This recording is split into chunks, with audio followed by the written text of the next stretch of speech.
ఎందుకు ఆ వైపు వెళ్ళింది మనకు? ఓల్డ్ ఏజ్ హోమ్స్ ఎన్నో వస్తున్నాయంటే పిల్లలు పెద్దవాళ్ళు అయిన తర్వాత పక్క పెట్టేస్తారు కదా. మనకి మన సినిమాలు కొత్త వాళ్ళు వచ్చిన తర్వాత మనం పక్కకి వెళ్ళకుండా ఉండాలంటే ఇదే మార్గం.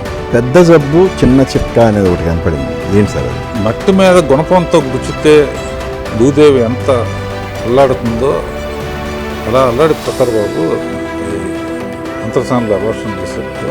సో మీకు రాజమౌళి గారి మీద ఎప్పుడు కాన్ఫిడెన్స్ వచ్చింది? శ్రీనివాసం అప్పుడే వచ్చి స్టూడెంట్ నెంబర్ 1 డైరెక్టర్గా పెట్టి పైన ఉంటాలే అని. అంటే గురువుని మించిన శిష్యుడు అని ఒప్పుకుంటారా? రాజమౌళి తీసింది ఒక తెర మీద ఒక అద్భుతం కనపడుతుంది.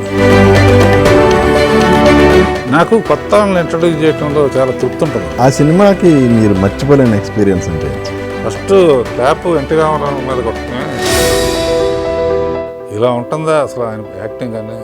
ఆయన పాడుతూ ఉంటే నాకు కళ్ళు అట్లా పెట్టుకుని చూశాను అనమాట. ఇప్పటికీ అదే అంటాను, నా జీవితం వాడు మంచి పొజిషన్ ఉండడానికి కారణం ఆయన.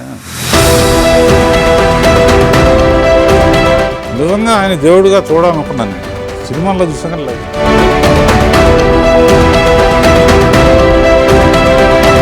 ఆయనతో చేసిన సినిమా ఎప్పుడన్నా సినిమా షూటింగ్ టైంలో అరే ఇది డిసప్పాయింట్ చేసిద్ది, నేను ఇది ఒప్పుకోకుండా ఉండాల్సిందని ఎప్పుడన్నా ఫీల్ అయ్యారు ఏ సినిమా కన్నా?